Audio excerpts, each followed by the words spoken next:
So Spider-Man No Way Home has just dropped in the cinemas, and it's actually Tom Holland's 6th Spidey outing in a Marvel film, but only his 3rd solo one.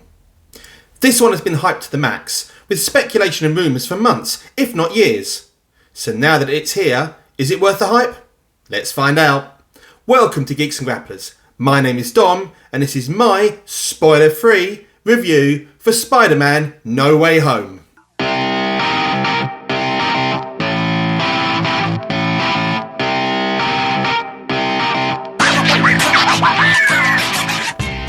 Okay, so straight off the bat, this movie is fun. It knows its audience and goes out of its way to entertain. The comic book historians will get something out of this, the Spider-Man movie fans will lap it up, and the kids who only really know Tom Holland's Spider-Man and his world will love it too. It really does have something for everyone. I also liked how it was subtly set around Christmas too, just like Die Hard and Gremlins. It just made it feel a bit more special watching it this time of year.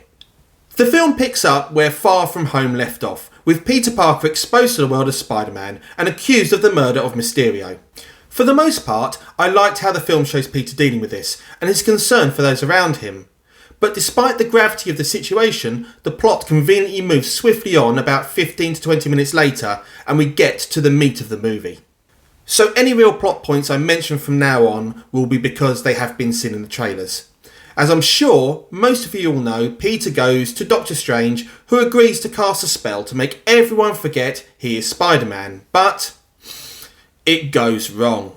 Now I thought this part works pretty well as a main plot device, and is an amalgamation of two classic comic book stories, 2010's One Moment in Time and 2007's One More Day. The latter of which was panned and rejected by fans in the way it hard reset the Spider-Man character and destroyed decades of a loving relationship and dynamic between MJ and Parker. I'm surprised that the movie leans in so heavily into a universally hated comic book storyline, but to be fair, their handling of it actually helps to redeem the source material in my eyes. So let's talk about the villains. Basically, this is Marvel's spin on the popular Sinister Six setup from the comics. And for the most part, it's done pretty well. Alfred Molina's Doc Ock and William Dafoe's Green Goblin get the most to do and both shine. I really don't think fans will feel shortchanged. Action set pieces featuring both are done really well, and the calibre of their acting really helps to add to certain movie plot points.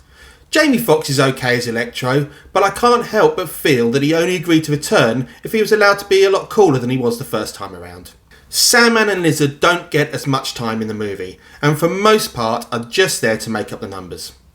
One gripe I do have though, is that at one point in the movie, for plot purposes, the villains all just disappear for a bit, and no one's really that bothered. I get that the movie needed to focus on other important developments, but what were they all doing, like having a beer and a burger or something? It just feels as if they're conveniently set aside until needed again for the final act. The movie is action-packed, and the set pieces are great. Some of the CGI though was sadly a bit lacking for me. Less so in the action scenes and the de-aging of some characters, but more when you can clearly see someone's face is composited onto a body only to not be in the next scene. I'm guessing some stars weren't available on set for reshoots or something.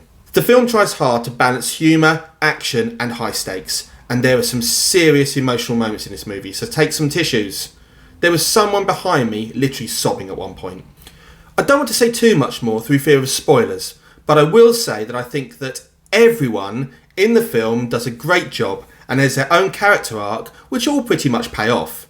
Also, some characters have more to do and more screen time than I expected them to, which I really enjoyed.